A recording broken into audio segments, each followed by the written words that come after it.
Oscar, bienvenido de nuevo, buenas tardes. Muchas gracias, Roel. Muy buenas tardes y aquí con mucho gusto de estar en el programa. Gracias, ya es la tercera vez, te agradecemos mucho porque sé que andas atareado, tienes un viaje también programado y andas ahí con situaciones de los boletos, ¿no? Así es, la compra en las aplicaciones, luego a veces, además de facilitar, te enredan las cosas, pero ahí vamos. Perfecto, muchas gracias, Oscar. Hoy tenemos un tema interesante. Eh, ya conocen a Oscar, es historiador, es politólogo, también es abogado y me faltó periodista, también eres Así es, periodista, ¿no? así es. Entonces, tienes amplio criterio en esto. Te gusta la biografía del personaje de Juárez, Benito Juárez. Y traemos varias preguntas que yo te comentaba. Yo en algunas cuestiones tengo mis dudas con Benito Juárez, pero yo nada más tengo 3 libros de referencia Así es. y tú tienes ya una carrera en esto, entonces vamos a aclararlos, Con ¿no? mucho gusto lo que podamos aclarar acerca de este personaje histórico que transforma la sociedad mexicana, que al igual que Pancho Villa y algunos otros personajes, es de los que en un auditorio cuando hablas de él, les dices los que lo quieren a la derecha y los que no lo quieren a la izquierda. Sí. Así de disruptivo es el personaje, pero pues así son todos los que trascienden.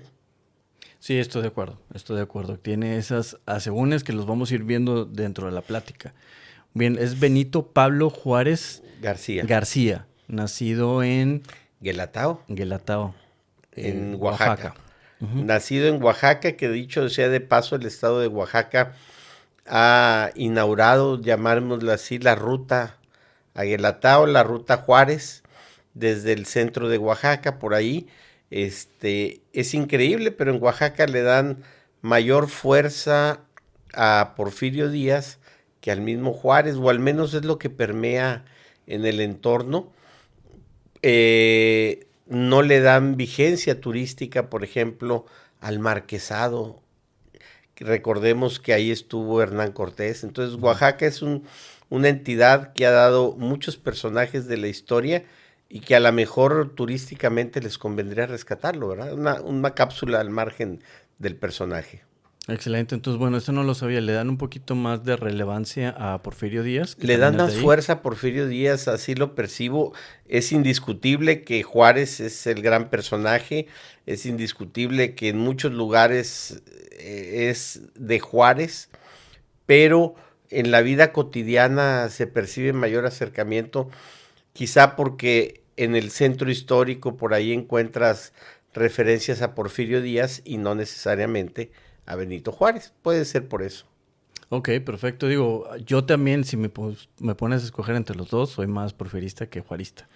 Por la referencia y todo lo que veo en cuestiones de clase media. Pero después hacemos un programa de Don Claro. Porfirio. Ok, entonces Juárez, sé que queda huérfano de padre y madre a los 3 años. Mira, queda huérfano de padre y madre, es pastor, se va con su padrino Bernardino, si Ujú. recuerdo el nombre, Sí. y luego se relaciona con los Maza, con la familia Maza, porque la hermana Manuela ahí trabajaba como empleada doméstica en casa de los Maza. Ahí es donde va a conocer a Margarita, yo diría su compañera no solo de vida, no solo de amor, sino su compañera política, su compañera de pensamiento político, porque a veces solo la reducimos a la esposa de Juárez y Margarita tuvo un papel protagónico importante en el proceso político que encabezó Benito Juárez.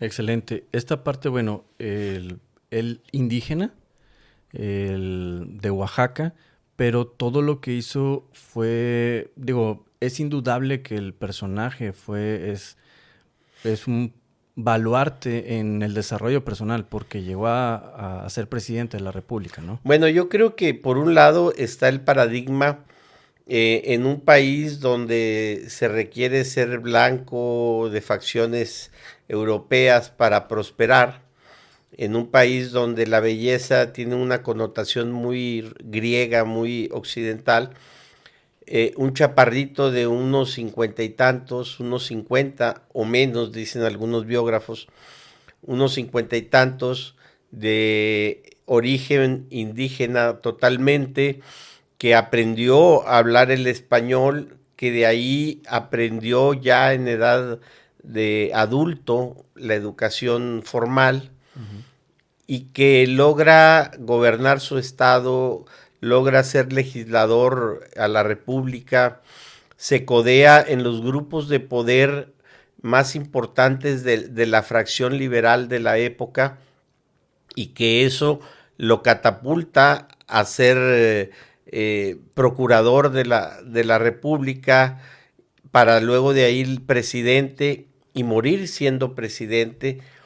Frente a todos los asegúnes que vivió el país en ese momento, pues es un personaje que se convierte en emblemático, vuelve paradigmático, te digo, porque le agregas ese ingrediente: ser indígena, ser pobre, ser huérfano, y superar todas las adversidades. Así es que, pues sí, claro que es un buen ejemplo para reproducir, y dentro de la niñez, en una sociedad como la actual mexicana, donde hay extrema pobreza por donde voltees a ver. En esta parte era lo que te comentaba, que le iba a jugar un poco al abogado del diablo, porque yo soy un poquito más, no me convence tanto algunas cuestiones de la historia de Juárez, Claro. pero solo tengo 3 referencias de libros, ¿no? Bueno, es que no tiene que convencer. Al final de cuentas, lo que se escribe, yo siempre he considerado que la mayoría de lo que se escribe de los personajes es cierto.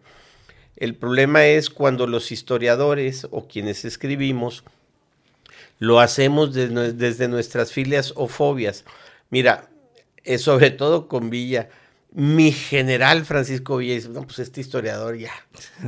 En el primer párrafo voy a escribir sobre la vida de mi general. Pues ya. Ese historiador ya cayó de la gracia, porque sabes que lo que escriba va a estar sesgado. De acuerdo. Y el otro que escribe dice: y vamos a escribir sobre el asesino robavacas de Francisco. Ya, tampoco es fuente, porque ya está sesgado.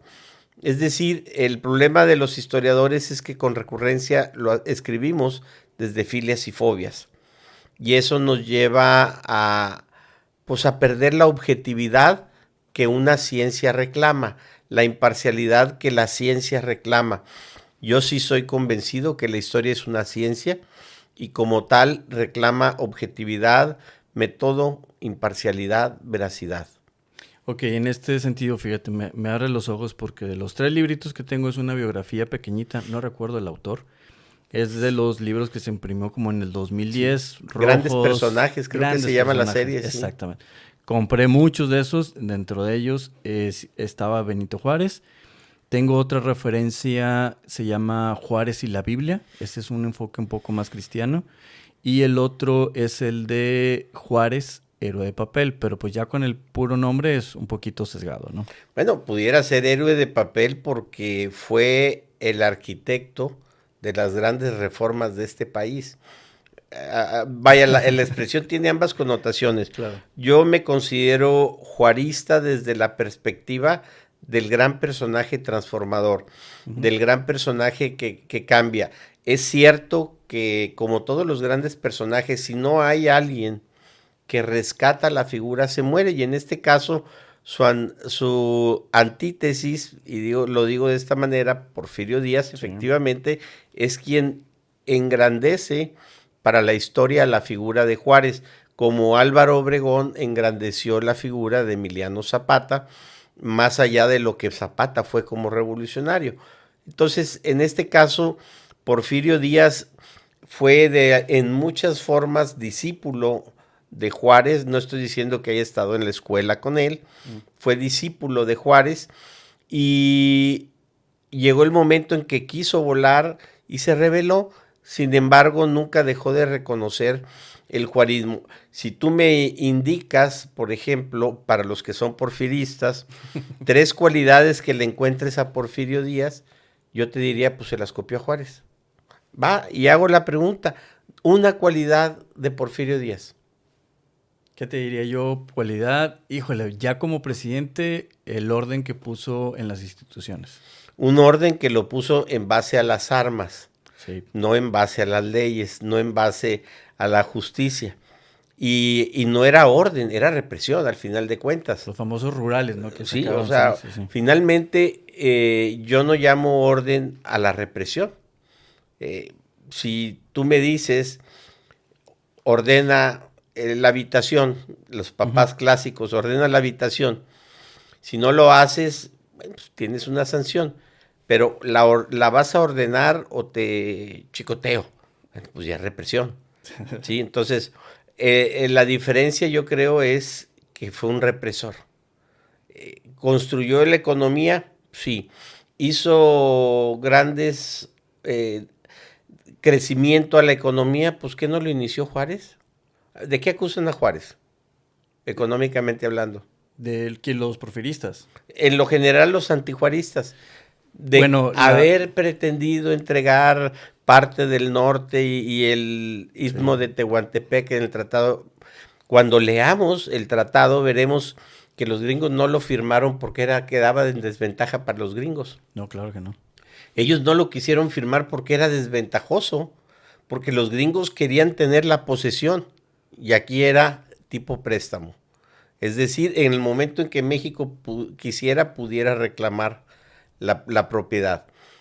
Tanto que, te digo, fue el Congreso norteamericano el que no lo quiso firmar porque para ellos era desventajoso. Ahora, cuestionamos que tuviera que recurrir a esto para capitalizarse, para fortalecerse, cuando estaba frente a los opositores políticos que se trajeron un emperador europeo.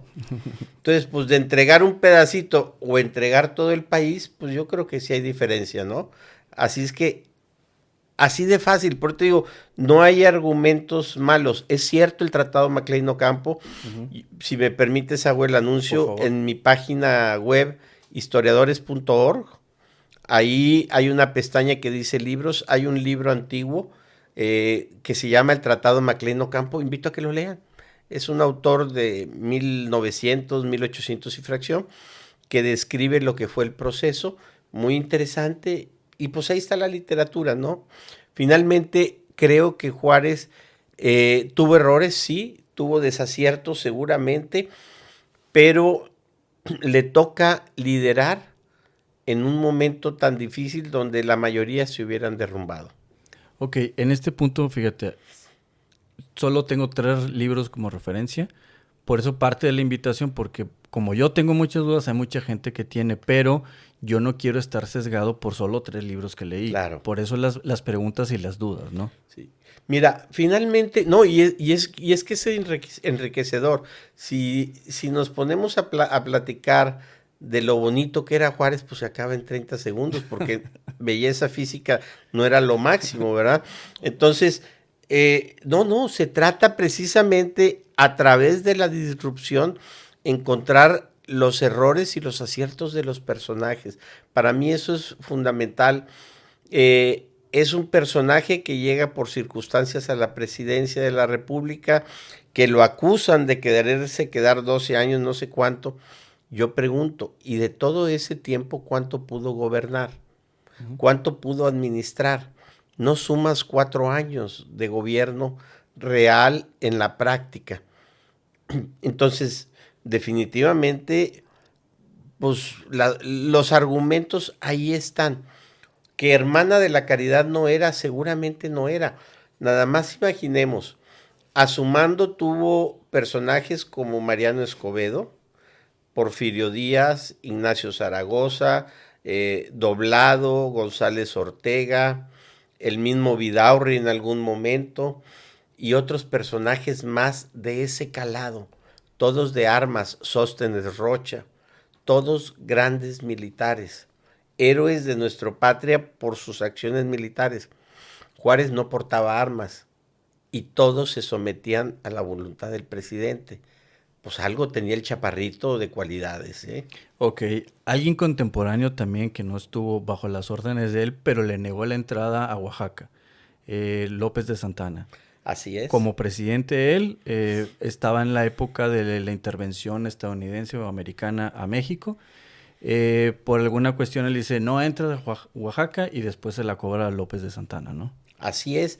Finalmente, recordemos que López de Santana se impuso como dictador en sus gobiernos. El último de sus gobiernos, si recuerdo bien la fecha, es en 1852. Lo invitan, hay que decirlo, él no viene a dar un golpe de estado, lo invitan la fracción conservadora, pro monarquista, a que venga a poner orden. Pero en el contrato que le dan le dicen, vas a gobernar sin sesgos de grupos, pon orden sin cargarte o recargarte para centralistas o republicanos. Queremos un gobierno que ya le dé paz a este país. ¿Y qué responde Santa Anna? Se vuelve Su Alteza Serenísima, se dedica a los gallos y a las parrandas, se dedica a ser un déspota en el término político, se vuelve un dictador. Entonces, pues son dos figuras completamente distintas y efectivamente, ¿no? Juárez, al final de cuentas, sufre las decisiones que se tomaron con relación a la presencia de Santa Anna, y Santa Anna también va a padecer que Juárez llegue al poder. Ok, entonces llega Santana, Antonio López de Santana a Oaxaca. Así es. Y le dice, aquí no entras.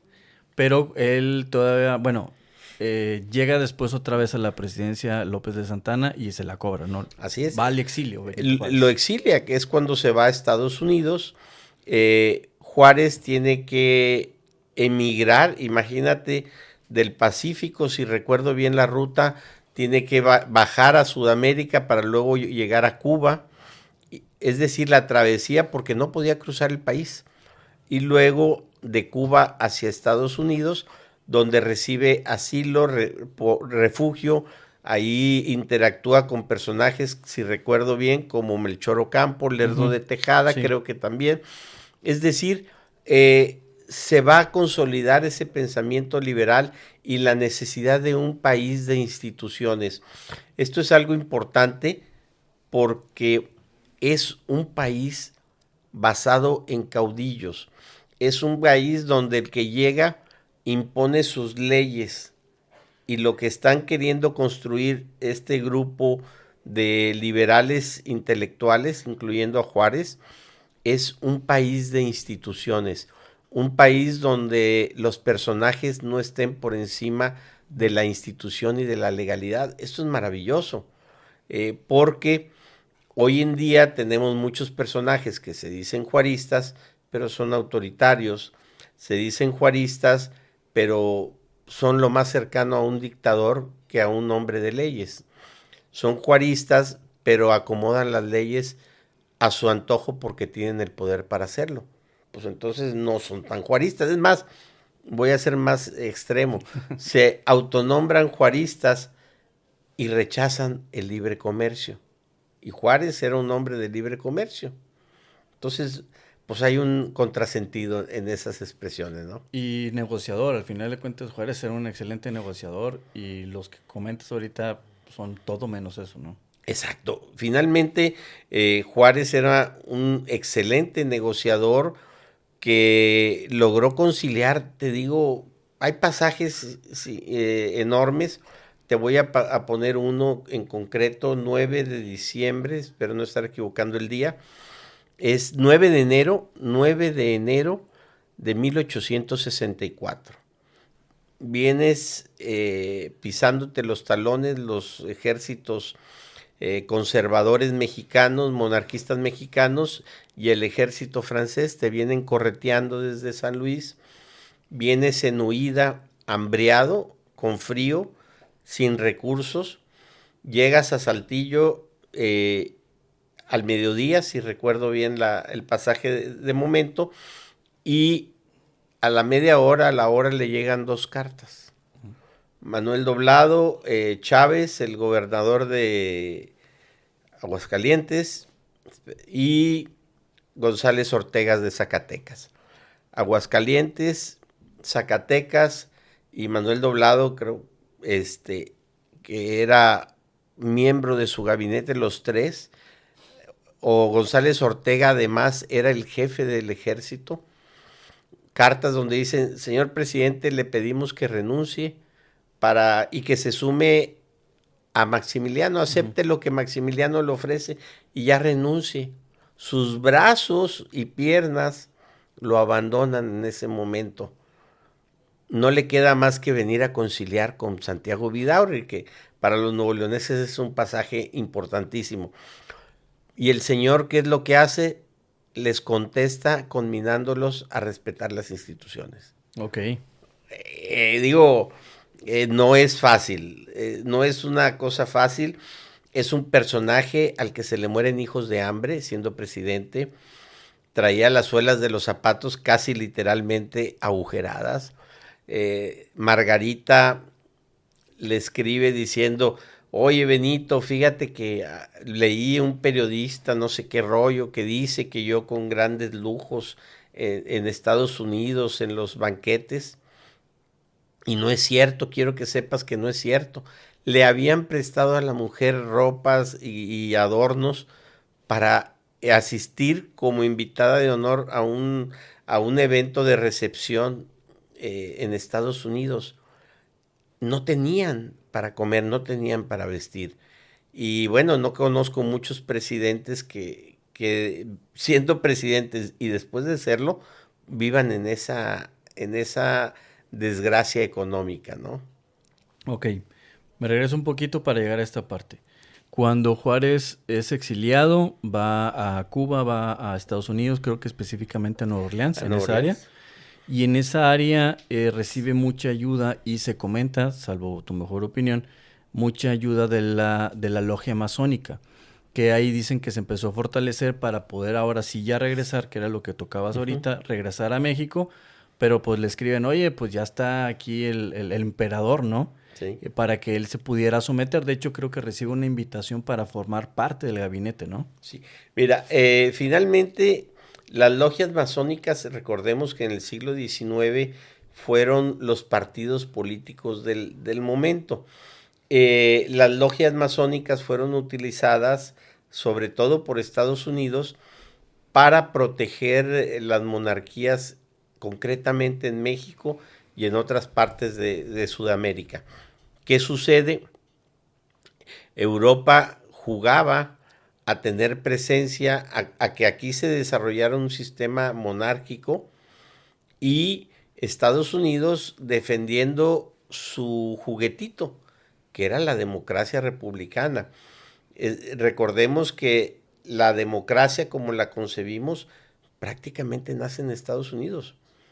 La democracia presidencialista o parlamentarista no es de otro lugar sino de Estados Unidos, porque en Europa es democracia monárquica parlamentarista la que se va desarrollando. Entonces, en ese sentido es obvio que recibiera el apoyo por conveniencia propia de Estados Unidos. Llega, toma posesión del gobierno.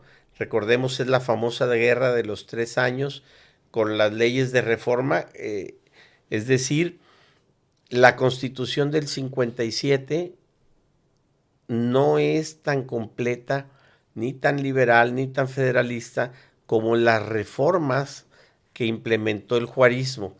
Esas leyes de reforma que provocan una guerra intestina de 3 años, que al término de la guerra viene la invasión francesa, que concluye con el asentamiento de Maximiliano en el 64 como emperador de nuestro país.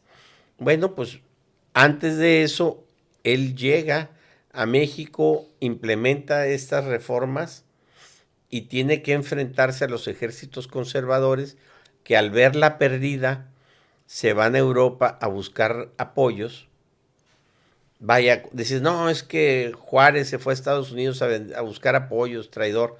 Pues los otros lo único que hicieron fue ir a Europa, por lo mismo. Estaba contemporáneo Napoleón III, ¿no? Era Napoleón III, el gran personaje conquistador de la época, quien había estado intentando entrar a América por Chile y que vio en México la oportunidad para entrar a América. De ahí que es por eso que los americanos festejan la batalla del 5 de mayo, Sí. tanto o más que nosotros los mexicanos, ¿no? Sí. Ese es ese pasaje, es ese momento en donde las leyes de reforma vienen a no satisfacer a un sector de la población. Hay que decirlo, son leyes que a la larga se vuelven nefastas. Concretamente, la ley de desamortización de los bienes religiosos o eclesiásticos, que la redacción dice, todas las propiedades que no tengan un dueño, digamos, como persona física, van a ser incautadas. La iglesia, pues, no tiene una persona física que sea el dueño. Sí, nomás que las propiedades colectivas prehispánicas en el centro y sur del país tampoco eran colectivas. Entonces, muchos empiezan a aprovechar esta condición y a hacerse de tierras los grandes latifundios, que vendrá a desembocar en la Revolución Mexicana, porque eso era lo que le criticaban a Porfirio Díaz, que había fortalecido esos latifundios bajo la laguna que la ley de desamortización de los bienes permitía, cuando el espíritu iba en contra de los bienes de la iglesia. Pero bueno, la laguna fue aprovechada, ¿no? Sí, porque precisamente en uno de los libros que te comentaba viene una carta escrita por Juárez y decía esta parte, no le llama a Dios, pero sí le llama a la divina providencia. Lo que intenta evidenciar el autor es que si bien es cierto no le llamaba a Dios en un sentido, él tenía una profunda creencia en algo divino, ¿no? Margarita, mis hijas van a ser bien casadas, refiriéndose a que sus hijas se casaban por la iglesia. Sus hijos todos fueron casados y bautizados en la iglesia católica. Ese es el gran, digamos, desinformación o mala información. Es que combatió a la iglesia y era un ateo. No, no. Combatió a las cúpulas de la iglesia que tenían un control político y económico en el país. De eso a combatir a la fe son dos cosas distintas. Él era un hombre de fe, era un hombre que creía en Dios, que respetaba a la iglesia en su culto, como culto religioso, me atrevo a decir, era un hombre de fe. De tal manera que, bueno, pues, los masones le llaman gran arquitecto del universo, algunos se refieren como Yahvé, como Jehová, como Mahoma, etcétera.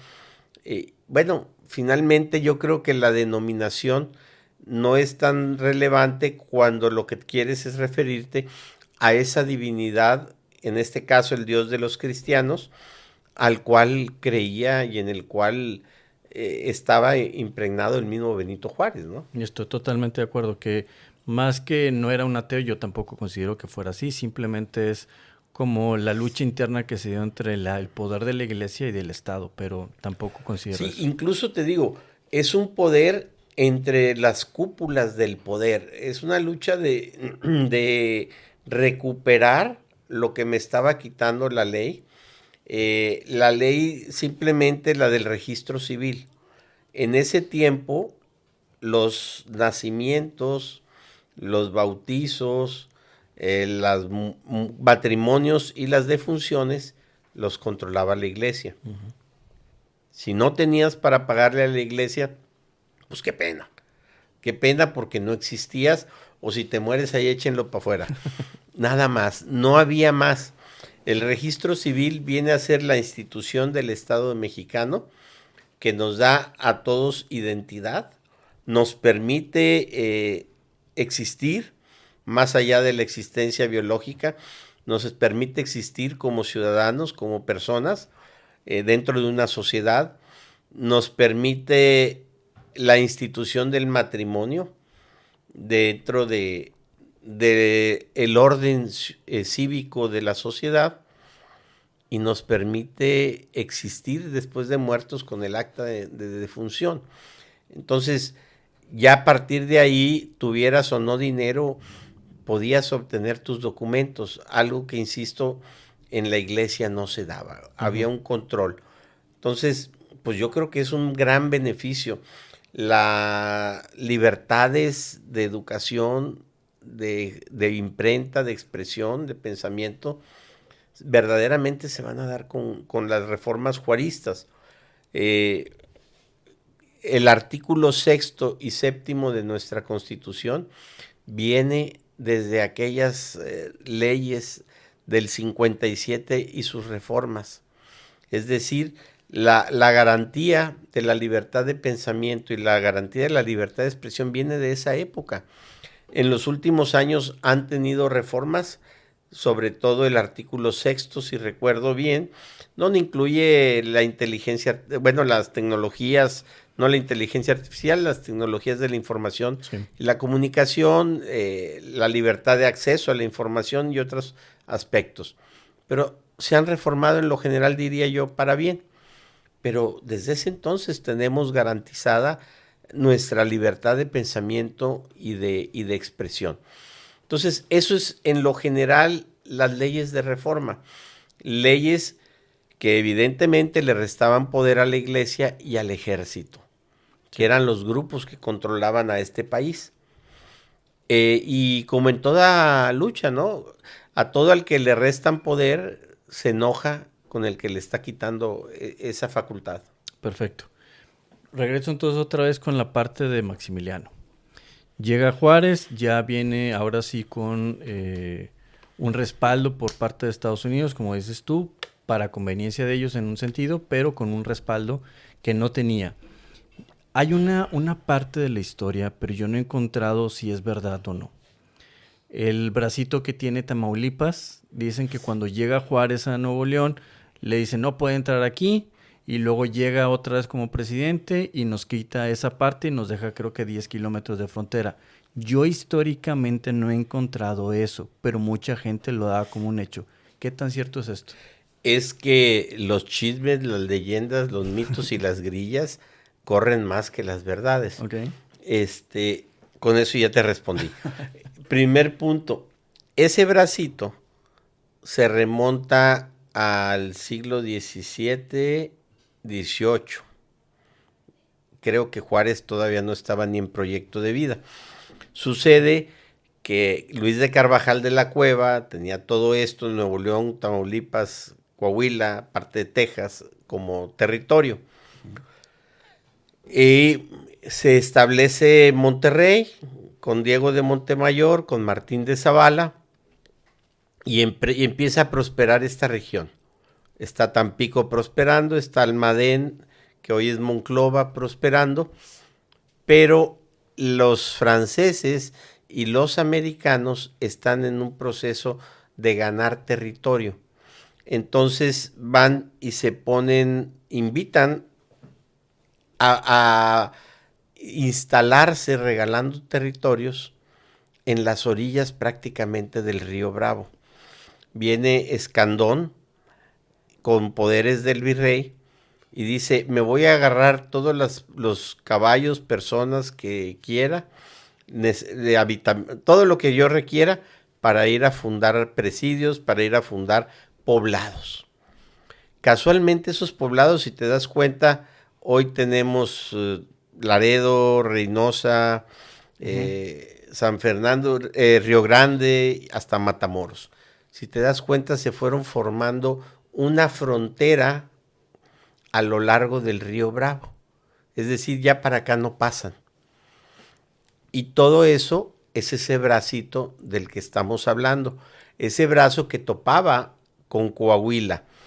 Luego viene en 1642, 46 por ahí. El pleito que te voy a referir es antes que las poblaciones. Las poblaciones son de 1700 y fracción. Y en esas poblaciones, es más, Nuevo León quedó casi despoblado. La gente, los hacendados aquí tenían trabajadores. Y Escandón les dice, si tú te vas conmigo, allá eres dueño de tus tierras. Pues se fue. O sea, Nuevo León se despobló, literal, para ir a fundar lo que hoy es Tamaulipas. Toda esa zona de Tamaulipas es fundada por puros nuevoleoneses del siglo XVIII, 1700 y fracción. Pero me voy un poquito hacia atrás Y te digo, la primer pérdida de territorio se da cuando el gobernador de Nueva Vizcaya le disputa a Martín de Zavala el Nuevo Almadén y Monterrey, en un juicio amañado, tramposo, y el virrey al final en el pleito dice, bueno, ni es del Nuevo Reino de León, ni es de Nueva Vizcaya, y se forma Coahuila. Entonces, ese territorio que se integró como Coahuila va y tiene limítrofe con lo que era Tamaulipas. Es hasta finales del siglo XIX, allá por 1890 y tantos, que Bernardo Reyes es el que cambia ese pedacito de lo que hoy es Colombia y se lo cambia a Coahuila. Entonces nunca Juárez... Por eso te digo, las leyendas son magníficas. Nada tuvo que ver Juárez en esa condición territorial. Pero si te das cuenta, mucha gente lo cree ahorita. Bueno, es que... Yo he visto incluso escritos, Oscar, que dicen la parte de Tamaulipas que antes era de Nuevo León. No, a ver, la parte de Tamaulipas que antes era Nuevo León. Digo, hablando del bracito, haciendo referencia a Juárez. No, pero es que todo Tamaulipas fue de Nuevo León. ¿No era al revés? No, todo Tamaulipas fue de Nuevo León. Todo Tamaulipas perteneció al Nuevo Reino de León. Uh-huh. El Nuevo Reino de León creo que tenía capacidad para albergar 1 o 2 casas de Infonavit. Empezaba en Tampico, llegaba hasta Mazapil, 200 leguas. ¿Dónde es Mazapil, perdón? Zacatecas. Ok. Zacatecas, al norte de Zacatecas, que eran los límites del virreinato en ese entonces, y está el documento, la capitulación. En Tampico estaba al lado sur del Pánuco, no en el Tampico que hoy conocemos. Así es que de ahí hacia Mazapil 200 leguas. 1 legua son 4 kilómetros y pico. ¿Cuántas leguas eran? 200. Ok. Ahí eran de números. Hasta los límites con Nueva Vizcaya y Nueva Galicia. Okay. Y de ahí al norte otras 200 leguas de mar a mar hasta que en todo lo que estuviera como territorio no poblado ya, no, digamos, no colonizado. Ese era el territorio del Nuevo Reino de León. Así es que lo que hoy es Tamaulipas, casi todo lo que hoy es Texas, parte de lo que es Nuevo México en Estados Unidos, Coahuila, eran del Nuevo Reino de León, eran de Nuevo León. Entonces nos quedamos muy chiquitillos. Nos quedamos bastante chiquitos, precisamente por los pleitos intestinos, por las avaricias, por las falsedades. Entonces, pensar que Juárez nada no tuvo que ver, es más, no existe en esa historia. Sucede que Santiago Vidaurri en 1856 se carranció, bueno, todavía no existía Carranza, se apropió de Coahuila. Tenía tanto poder militar y en la República lo necesitaban cuando el plan de Ayutla, lo necesitaban tanto que le dijeron, sí, está bien, quédate con Coahuila. Y se quedó como el estado Nuevo León, Coahuila. Ni siquiera fue Nuevo Coahuila o algo, no, los dos nombres, Nuevo León, Coahuila. Y fue gobernador de Nuevo León, Coahuila, de facto desde 1856, legal en la Constitución del 57, busquen la Constitución del 57 y ahí aparece el estado de Nuevo León, Coahuila, hasta 1864 cuando Juárez lo divide. ¿Sí? Juárez le quita Coahuila a Nuevo León, pero Coahuila era dueña de ese pedacito arriba y Tamaulipas nada tiene que ver en este proceso. Ok, entonces esta parte que llegamos a Juárez a lo mejor es por esta parte. ¿Cuál fue el motivo de dividir por parte de Juárez a Nuevo León y Coahuila? La primera razón es que eran 2 estados independientes hasta 1856. Es más, el único que quería tenerlos unidos era Miguel Ramos Arizpe y él ser el gobernador. Fray Servando defendió que fueran estados autónomos. Tamaulipas le dijo, estoy hablando de 1823, 1824, Tamaulipas dijo a la goma, ustedes allá sus rollos, y el Chato, como le decía Fray Servando, insistió en que fuera un solo estado, con Texas, Coahuila y Nuevo León. Fray Servando, de papel lo fue en enero del 24, de facto nunca lo fue. Diríamos los abogados, el derecho positivo manda, y en el derecho positivo nunca fue un solo estado, Coahuila y Nuevo León. Por eso yo he insistido que Nuevo León es estado libre, autónomo desde enero del 24, no en mayo 7, porque en el derecho positivo nunca ejercieron como un solo estado.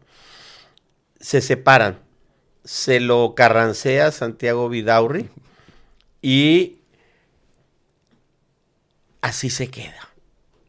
Finalmente se lo necesitaban, Santiago Vidaurri va a apoyar al movimiento de Ayutla, y ahí viene cuando los historiadores dicen, no, es que fue liberal. A ver, no fue liberal en ese tiempo. Ni fue liberal, ni fue conservador, ni fue monarquista. Fue vidaurrista. Santiago Vidaurri es un personaje al que vale la pena estudiar porque al final de cuentas era un pragmático. Apoyó el plan de Ayutla porque a él le convenía el federalismo porque le daba poder y autonomía en su parcela, que era Nuevo León, Coahuila, y controlar Tamaulipas militarmente. Entonces controlaba todo el noreste de lo que hoy es México. Llega Juárez, le pide auxilio en ese pasaje que te cuento del 9 de enero, para el 12 de enero viene aquí, se establece en Santa Catarina y le dice, oye, señor gobernador, déjame entrar, necesito platicar contigo, necesito tu apoyo.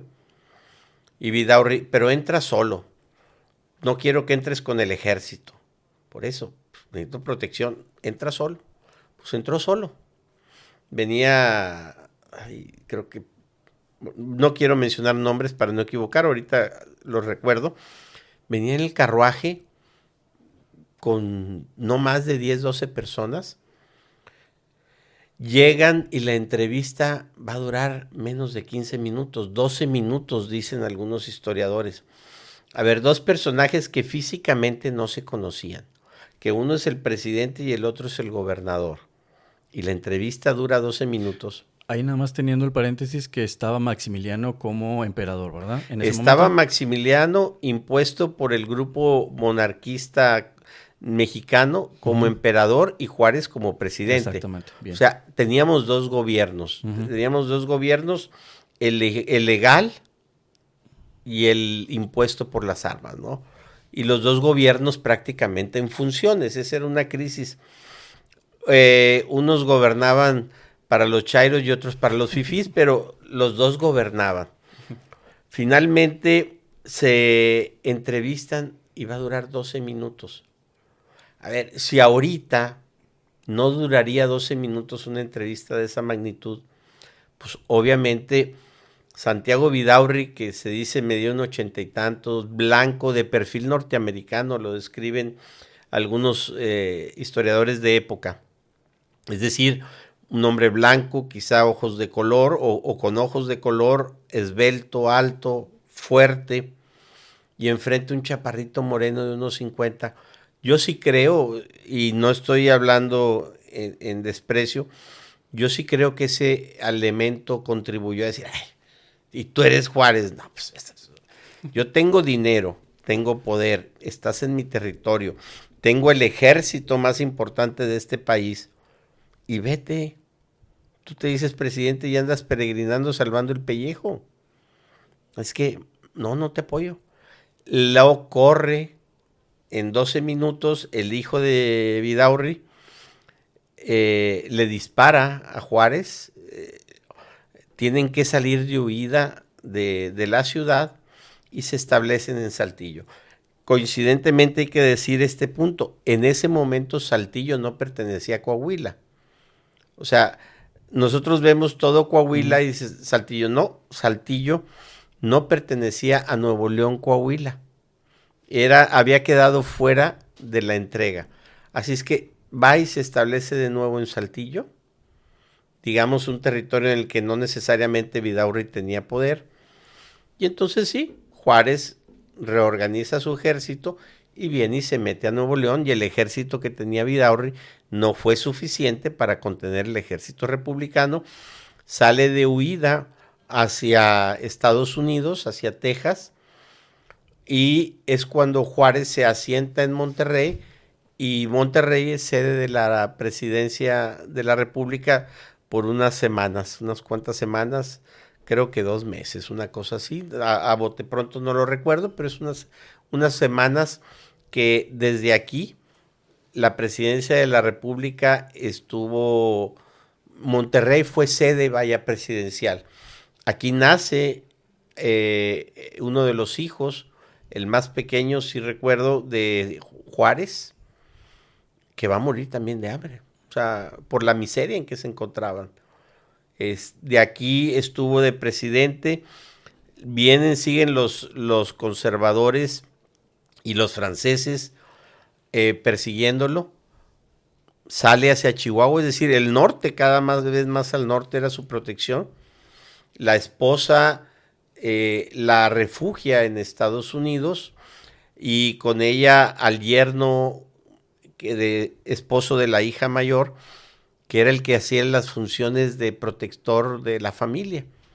Y él se regresa de Chihuahua hacia México y empieza a recuperar terreno. Maximiliano, para 1865 ya los diplomáticos europeos mandaban mensajes de que ese imperio estaba tronado, que no prosperaría. Así es que fue cuestión de tiempo para que los liberales recuperaran terreno. Entonces llega, por decir, ya Juárez, quiere llegar a la parte de el afusilamiento de Maximiliano. Nunca se conoció, hasta donde tengo entendido, Juárez y Maximiliano, al menos en persona. Sí, no tuvieron acercamiento. Eso es lo que también tenemos de información. Yo quiero, antes de eso, adelante. Hay un personaje Nepomuceno Almonte, Juan Nepomuceno Almonte, hijo de Morelos. Es que fue un traidor, fue de los que llegaron a Europa a ofrecerle la corona a Maximiliano, y estuvo junto a los ejércitos franceses apoyando a Maximiliano, y luego al último lo dejó y demás. Almonte era embajador en Estados Unidos, en Washington, cuando el Congreso decreta anexarse en el 46, cuando dice sí nos quedamos con Texas, porque Texas se separa y duró un tiempo a medias. Entonces él hace una protesta diplomática enérgica y rompe, en un amor a la patria, rompe con Estados Unidos, de tal manera que su enojo es: vamos a tratar de destruir Estados Unidos, porque es cuando se da la invasión del 46-47. Lo señalo porque luego leemos en las páginas de la historia que era un traidor. No, su motivación era desquitarse, si así cabe el término, de los norteamericanos que le habían robado a México 2/3 partes del territorio y que habían devastado a nuestro país. Entonces, este tipo de personajes son los que van a apoyar al ejército francés, porque nosotros decimos los franceses, sí, pero en el ejército francés había muchos ejércitos mexicanos de corte promonarquista. Evito con regularidad el término conservador, porque actualmente hay un personaje que se fue a su rancho. Muy lejos. Se fue a su rancho entre Chiapas y Tabasco, que usaba el símil de conservador del siglo XIX con conservador del siglo XXI, y no tiene nada que ver. El conservador de aquellos años era monarquista. El conservador del siglo XXI es un liberal. Es un hombre que defiende las libertades por encima de las igualdades. Entonces, un día hablaremos de ideologías políticas para diferenciar unas de otras. De tal suerte que los monarquistas de aquella época se traen a Maximiliano. El ejército francés ya había invadido México. Estamos hablando de la batalla del 5 de mayo del 62, Ya con el ejército francés aquí, con el apoyo de Maximiliano se sienta en Palacio Nacional como si fuera su imperio, como si fuera su trono. Y va y le ofrece a Juárez, súmate a mi gobierno y ya, te perdono. Pues es el que te perdono. Y Juárez le contesta, señor, usted no tiene nada que perdonar, usted es un invasor invadiendo nuestro país. Palabras más, palabras menos, ¿no? Es una persona que está invadiendo a nuestra nación y que llegó aquí sin merecimientos, porque no los tenía. Entonces, luego dicen, no, pero Maximiliano no era liberal. No, no era liberal. Es que apoyó muchas de las reformas que Juárez hizo y mejoró otras en pro de los indígenas. Bueno, pues, que haya mejorado algunas condiciones en pro de los indígenas no lo hace liberal. Es decir, que simpatizara con algunas leyes que implementaron los liberales no lo hace liberal, vaya. Yo puedo simpatizar con algún juego de los tigres y no por eso soy tigre, vaya. Quiero poner ejemplos bobos para diferenciar. Así es que, no, Maximiliano nunca fue un liberal. Un liberal de Europa era monarquista, pero republicano. Él no, él era monarquista absolutista. ¿Cuál es la diferencia? El monarca republicano reconoce división de poderes. El monarca absolutista, él es el todopoderoso que hace, aplica y ejecuta las leyes. Entonces, no era un liberal. Por mucho que lo quieran vender en más, era un hombre de alguna forma timorato. Él estaba más apasionado de investigar las mariposas que de gobernar. Esa es la realidad de Maximiliano. Su imperio no lo controló él porque no tuvo la visión para lograrlo. ¿Qué sucede? Se enfrentan en Europa, Napoleón III va en declive, pierde espacios, saca sus ejércitos de México y le dice, a ver, ya hasta aquí te pude apoyar. Evidentemente el ejército conservador no fue suficiente. ¿Por qué? Porque aparte el ejército conservador y la iglesia ya le habían dado la espalda a Maximiliano. ¿Por qué lo trajeron? Porque Maximiliano debería de apoyar la iglesia y devolverle el poder, y porque los conservadores querían que reprimiera de alguna forma más y ellos estar dentro del poder. Pues no los acercó. Y a la iglesia le dijo, oye, pues yo sí creo en la libertad de culto, pues yo vengo del norte de Europa y ya hay diferentes denominaciones, pues la libertad de culto no está tan mal. Pues se peleó con los que lo trajeron. Para efectos prácticos, tenía enemigos en los liberales y era considerado traidor por los que lo trajeron a México. Pues su fin estaba marcado. Y es Mariano Escobedo, el nuevo leonés, quien al final de cuentas lo vence en el Cerro de las Campanas en Querétaro. Y es esa historia. Que fue un salvaje Juárez al matarlo. Pues no, había una ley que así lo establecía. Ley escrita en enero de 1862. Es decir, Maximiliano no estaba en el horizonte del país cuando esa ley se escribió.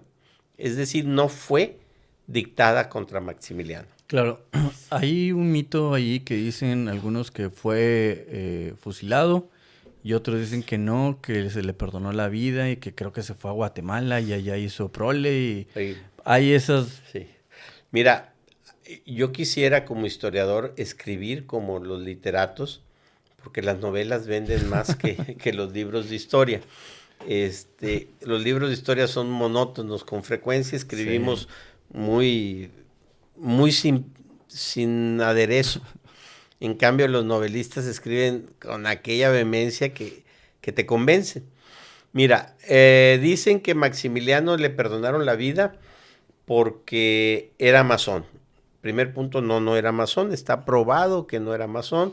Por ahí fueron masones a tratar de interrogarlo, voy a usar el término interrogatorio, no como sentenciado, sino hacerle un reteje, se dice, para ver si era miembro de la Masonería Universal, porque hay condiciones que son universales para cualquier masón de cualquier lugar del mundo. Y en efecto no dio pruebas de que no era masón. No dijo él con sus palabras, sino con ese interrogatorio secreto que se le aplicó, pues él no respondió a nada. Así es que la conclusión es que no era masón. Ahí quiero hacer un paréntesis. ¿Y si hubiera sido, qué crees que hubiera pasado? Si hubiera sido, ¿qué hubiera pasado? Pues probablemente lo mismo que a Madero, que a Pino Suárez, que a Álvaro Obregón y que a otros masones. Es mentira, es más mito eso de que un masón le perdona la vida a otro. Ujú. La historia está lleno de... Mira, Nicolás Bravo era masón escocés, Vicente Guerrero era masón y se dieron unos entrones buenísimos, Ok. ¿sí? Eran masones casi todos los que participaron en la política en el siglo XIX de un bando y de otro. Así es que es mentira. Es una romántica leyenda muy bonita, ¿no? Así es que no creo que por el ser masón le hubieran perdonado la vida. Es más, si los elementos diplomáticos, Estados Unidos, Prusia, Francia, todos los grandes países del mundo le escribieron a Juárez diciéndole, perdónale la vida. Y si nada de eso tuvo efecto, ¿tú crees que un rito o una norma de una fraternidad como la masonería hubiera pesado tanto? Pues no. Finalmente sí lo fusilan. Santiago es Simón Montemayor Tamés, de aquí de Santiago, Nuevo León, es quien dirige el pelotón de fusilamiento, es al cargo de Mariano Escobedo y se lo llevan y allá en Europa está ahorita sus restos. Hay la leyenda de que se fue a Guatemala y que la vajilla, pues bueno, pues alguien dijo, este ya no tiene dueño. Doña Carlota ya se había ido a Europa y don Max pues ya no tenía cómo reclamarla, pues de aquí soy, ¿no? Estoy siendo muy Sí, simplista sí, sí, para claro. explicar lo que pudo haber sucedido. Vaya, ¿qué pasó con todos los ropajes de ellos? De él, sobre todo, con todos sus objetos de uso personal. Pues se quedaron. O sea, a la hora de empaquetar, pues no vas a empaquetar esas cosas. Te preocupas porque el cadáver se ha trasladado y algún objeto personal muy significativo, cuando mucho, y se acabó. Pues todos esos objetos quedaron a la deriva.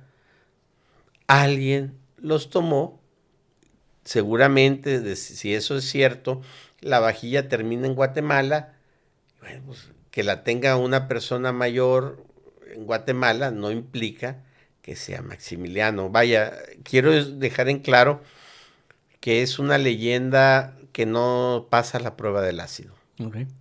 Sí, porque precisamente la pregunta, que muchas son leyendas, pero no hay una evidencia histórica para que lo pruebe, ¿no? ¿Sí?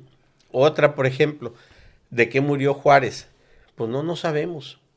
Es angina de pecho. Hay quienes manejan que murió por envenenamiento de la 21, un veneno que se le daba y que después de 21 días daba síntomas como de infarto, una cosa de esas. Pero no hay autopsias, no hay algo que Mm. pueda probar que efectivamente fue envenenado. Sí, su poder, como a todos les sucede, cuando se acaban los enemigos, surgen los pleitos en casa. Ya los liberales habían triunfado, se acabaron los famosos monarquistas conservadores y empieza la disputa por el poder entre los mismos liberales. Casualmente, los intelectuales entran en declive y los militares quedan 2 o 3. De los intelectuales sobrevive Lerdo de Tejada, ya había muerto Melchor Ocampo, el Nigromante y algunos otros de los que estaban dentro del equipo intelectual de la Reforma. Sobrevive Lerdo de Tejada. Por parte de los militares quedan nada más 3 de los grandes militares. el más prestigiado de todos, el afamado, Mariano Escobedo, Sóstenes Rocha, de acá del centro, creo que es de San Luis, y Porfirio Díaz. Porfirio Díaz da un golpe de estado y se queda con el poder. Los otros militares no actuaron, habrá que un día investigar por qué. No había clase política intelectual, así es que el golpe de estado fue en un momento oportuno donde no había una verdadera oposición contra Porfirio Díaz. En esta parte, por decir que hay una elección que supone, bueno, estaba Porfirio Díaz, Benito Juárez y no recuerdo quién más, eran 3 candidatos. Lerdo de Tejada. Lerdo de Tejada. Acusan a Juárez de fraude en las elecciones. Él sigue como presidente. ¿Qué tan cierto hay de evidencias de esto? ¿Del fraude o no? No tengo yo evidencias. No dudo que en el proceso electoral haya existido fraude. Vaya, sería defender lo indefendible en un país donde hay... Casi no conocemos ese tema. No. En el presente ya no se dan escondidas los fraudes. Okay. Ahora son visibles. Perdón. En aquel entonces, pues, una democracia incipiente. Vaya, ¿qué te puedo decir? Un país que no había votantes, una serie de cosas. Yo no dudo que pudiera haberse presentado actos ilegales. Yo rescato de esta acusación que había un sistema electoral normado y que, vaya, no éramos un país primitivo en democracia.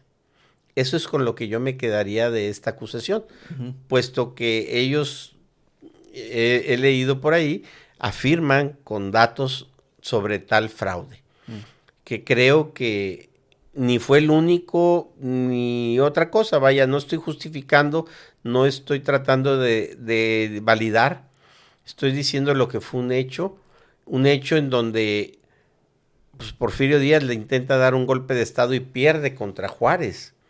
Logra y consolida su golpe de estado contra Lerdo de Tejada, donde ya no había la fuerza del personaje, y esto hay que señalarlo también. Ok, entonces Juárez, vuelvo a que creemos que tenía una angina de pecho, que muere siendo presidente en el actual Palacio Nacional. Así es. En alguna de las habitaciones muere él ahí. Después, bueno, llega al poder Porfirio Díaz. Lerdo de Tejada, pero Porfirio Díaz creo que su lema de campaña era precisamente la no reelección, ¿no? Lo del sufragio efectivo y la no reelección. Bueno, pues es que decían las máximas populares, ¿no? Hágase la justicia y la legalidad en los bueyes de mi compadre, en sentido de yunta, los bueyes de la yunta. Así es que bueno, pues yo siempre he creído que la mayoría de quienes se envuelven en banderas políticas radicales no es otra cosa que excluidos del poder. Una vez que llegan a siguen siendo radicales. Y ejemplos tenemos muchos. Algunos ya se fueron a Chiapas y Tabasco y algunos otros por ahí siguen en el poder, pero es un proceso normal. Ok, entonces llega con su lema de no reelección. Irónicamente se queda más de 30 años en el poder, el buen Porfirio. Y bueno, tenemos el otro capítulo que hablamos precisamente de la Revolución Mexicana, que ahí vemos ya los personajes más de forma individual, ¿no? Claro, pero yo me regreso un poquito. ¿En qué se basaba la economía juarista? Libre comercio. Okay. Es decir, era un liberal, y eso hay que entenderlo porque luego románticamente entendemos el término liberal sin concepción. Los liberales somos gente que defendemos, yo me considero un liberal, defendemos las libertades, la primera de ellas, la de pensamiento, emparejada, empatada, en paralelo con la libertad de expresión y la libertad de economía. Juárez estaba gobernando un país que no tenía economía, que había estado basado en la economía de la iglesia y la iglesia buscando cómo meter zancadillas. Y cuando hablo de la iglesia no hablo de los pastores de la iglesia, no hablo de la Grey, hablo de las cúpulas que en todas las instituciones existen. De tal suerte que traía un país que no producía, no había riqueza, había que generar riqueza. ¿Cuál es la forma más inteligente de generar riqueza? Traer recursos de fuera. El turismo, la industria, de cualquier forma que sea, meterle recursos ajenos a un territorio es crecimiento, porque es recurso fresco, es ingreso externo que viene a fortalecer, y eso te lo dice cualquier financiero. Así es que Juárez era un liberal y por lo tanto sus políticas económicas eran de libre mercado. Lo digo por los liberales de hoy en día que se desgarran las vestiduras diciéndose juaristas, pues ahora defiendan también el libre mercado si son tan juaristas, ¿verdad? Uh-huh. Hay un parte, bueno, de la frase histórica y más famosa de Juárez, que algunos dicen que fue un plagio y todo, pero no me voy a meter en eso. La pregunta va, esta frase de que decía el respeto entre las naciones como los individuos es la paz, el respeto entre las naciones y los individuos es la paz. ¿Fue la época de los franceses o no se tiene el dato histórico? No lo traigo yo, sí hay el dato histórico, no lo traigo yo ahorita a mano, pero es una frase que en Sudamérica le reconocieron, que le hicieron ganarse el apodo, la distinción de benemérito de las Américas. ¿Por qué? Porque estamos hablando de una época en donde todo el mundo estaba queriendo meter mano en el continente. Entre los hombres como entre las naciones, el respeto al derecho ajeno es la paz. O entre los individuos como entre las naciones, el respeto al derecho ajeno es la paz. Al final de cuentas, está hablándote de leyes, está hablándote de soberanía, está hablándote de leyes. Hay otra frase u otra por ahí pasaje que los juaristas elogian. Es que Lincoln le mandó una carta de felicitación reconociendo que era de lo mejor. Sí se la mandó a Abraham Lincoln, pero porque Juárez, al derrotar a los franceses, contiene el avance de estos hacia los intereses norteamericanos. Y lo más importante, Estados Unidos estaba viviendo la guerra de secesión. Juárez no tuvo el apoyo de los norteamericanos la mayor parte del tiempo que se disputó con Maximiliano, porque estaban los sureños, los confederados contra los yanquis. Sí. De tal manera que Abraham Lincoln lo que quería era poder ganar su guerra interna, su revolución. Así es que no fue el apoyo para México, al contrario, México apoyó porque impedían el paso de mercancías, impedían el tráfico del algodón de Texas, porque Texas, ¿de qué vivía? ¿De qué era fuerte? De vender sus productos. No los podían sacar por la frontera, por las costas norteamericanas. Así es que los pasaban por México y los vendían a Europa, y de ahí comercializaban armas también. De aquí para allá, o sea, y de allá para acá también. A donde quiero llegar es el detener las negociaciones de Santiago Vidaurri con los confederados. Fue un gran éxito del gobierno juarista porque ayudó al gobierno de Abraham Lincoln. En reciprocidad, Abraham Lincoln elogia a Juárez. Entonces conocemos el pasaje de que Abraham Lincoln le manda una carta de reconocimiento, sí, pero no vemos el contexto.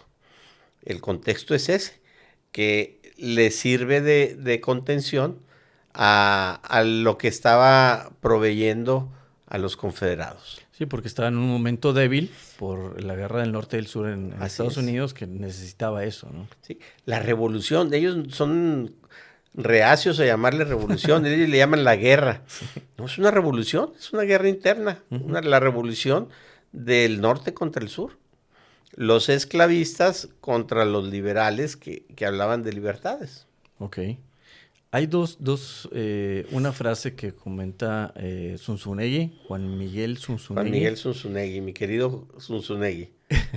Que comenta, hay dos muy buenas, que bueno, él decía que precisamente, no recuerdo exactamente cómo dice la frase, que él, prácticamente Juárez decía que no era bueno darle el dinero al pueblo, él estaba en contra de eso, y esta frase que me llama mucho la atención, que él dice que Juárez era indígena, pero no indigenista. ¿Qué piensas de esto?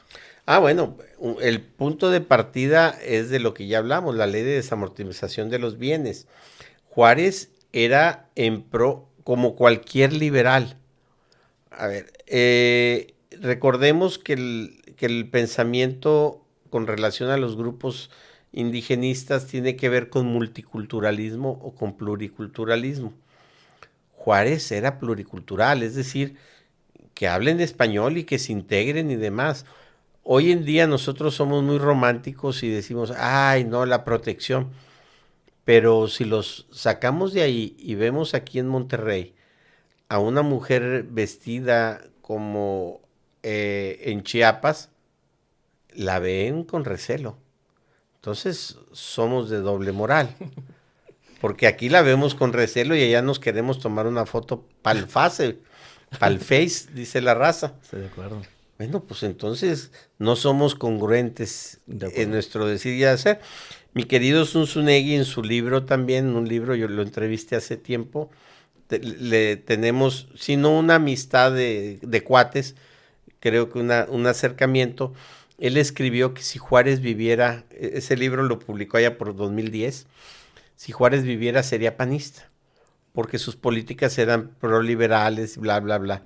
Entonces le dije, oye, ¿no estás considerando los años de distancia, los 100 y pico de años de distancia que hay entre un pensamiento y otro? Dijo, oye, sí. Yo te digo porque yo era director editorial de un periódico en la localidad y le dediqué 3 planas dominicales a esa entrevista con Zunzunegui. Entonces ya al final de la entrevista le digo, bueno, ¿qué corregirías, qué quitarías, qué cambiarías en tu libro? Y me dice, corregiría esto que escribí de decir que Juárez sería un panista. Sería uno de mis enmiendas, el no ver los contextos, ¿no? El no ver las épocas, el no entender la diferencia de momentos en que se estaba viviendo, ¿no? Finalmente, te digo, cualquier liberal, los liberales surgen desde 1600, el pensamiento liberal, que es el crecimiento del libre comercio. El liberalismo en el mundo se basa en libertades personales, incluyendo la libertad del empleo mientras éste sea decente, la libertad de comercio. El liberalismo se basa en el menos gobierno posible. Entonces, que alguien en Macuspana diga que es liberal y quiere gobiernos demasiado fuertes, pues es contrasentido. Sí, es todo menos juarista esa persona. Es todo menos juarista, así Perfecto. ¿Cuál crees entonces que es el legado más grande que tenemos de Juárez?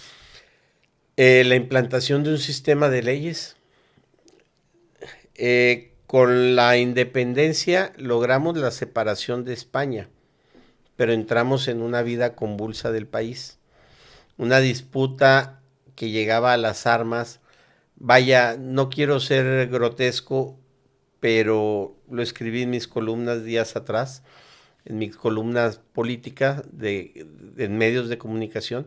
El problema es que los radicalismos son terribles. Estamos en una situación donde el que piensa distinto a mí es mi enemigo. Eso se vivió en el siglo XIX y pareciera que eso se da en algunos sectores de la política actual. Lo digo como reflexión para que la gente pensemos distinto. Ven, en el siglo XIX los radicalismos llevaban a las armas, a los crímenes. Con Juárez deja de haber las monarquías, se acaba el pensamiento monárquico, se extingue y se implanta el sistema de leyes.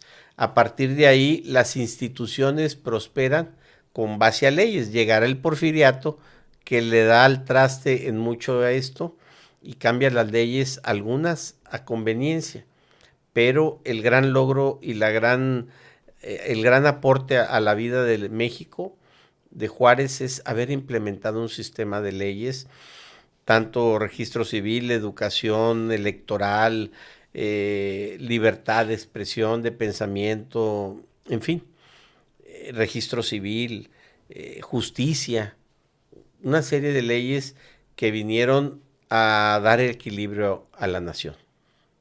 Perfecto, entonces, para aquellas personas que hemos sido un poquito detractores del buen Benito Juárez, creo que más que tener opiniones es bueno, pero hay que fundamentar las opiniones para no errar en esto, ¿no? Sí, y seguramente no fue hermana de la caridad, o sea, nadie que esté en la política y sobrevive en las condiciones en que él sobrevivió, te digo, se le mueren hijos de hambre, vive penurias, una serie de tantas cosas, como por ahí una carta donde le dice: Margarita, ya no puedo. Y dice: a ver, eres el presidente de México, le contesta a ella, hay que darle.